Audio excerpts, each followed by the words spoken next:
देश आपकी जानकारी के लिए बता दूं, भारत उन चंद देशों में है जहां आजादी के बाद पहले दिन से यूनिवर्सल वोटिंग का राइट है कि गरीब से गरीब आदमी भी, अनपढ़ हो, पढ़ा लिखा हो, किसी वर्ग का हो, किसी जाति किसी धर्म का हो, उसको वोट देने का अधिकार है।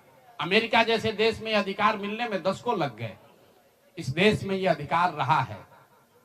और बाबा साहब ने कहा कि मैं लोगों को हथियार नहीं, उनको वोट का अधिकार दे रहा हूं, और वो वोट के अधिकार से ही पूरी व्यवस्था बनती चलती है।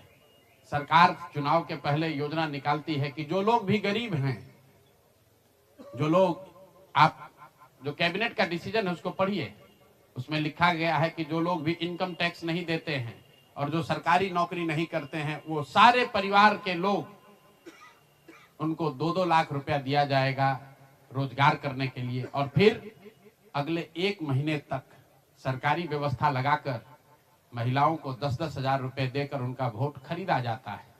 उनके पीछे सरकार की व्यवस्था लगती है, वो पैसा लेकर बदल ना जाए। उनको जीविका के समूहों से जोड़ा गया, उनको जीविका की दीदियों को उनके पीछे लगाया गया कि भाई तुम जाकर इसी पर वोट करना।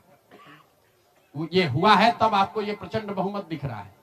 कल गांधी मैदान में लोग शपथ ले रहे हैं, शुचिता की शपथ ले रहे हो।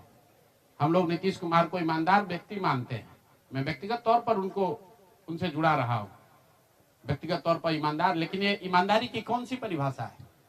सिर्फ कॉन्ट्रैक्टर से और ट्रांसफर पोस्टिंग में पैसा लेना ही बेईमानी नहीं है। संविधान में जो बात लिखी गई है उसकी अवहेलना भी बेईमानी है। और ये सिर्फ बिहार का मसला नहीं है। मैं आपके जरिए पूरे देश के लोगों को ये बताना चाहता हूं, ये बिहार के चुनाव के परिणाम, आप इसको गंभीरता से लीजिए, ये जनसुराज का मामला नहीं है।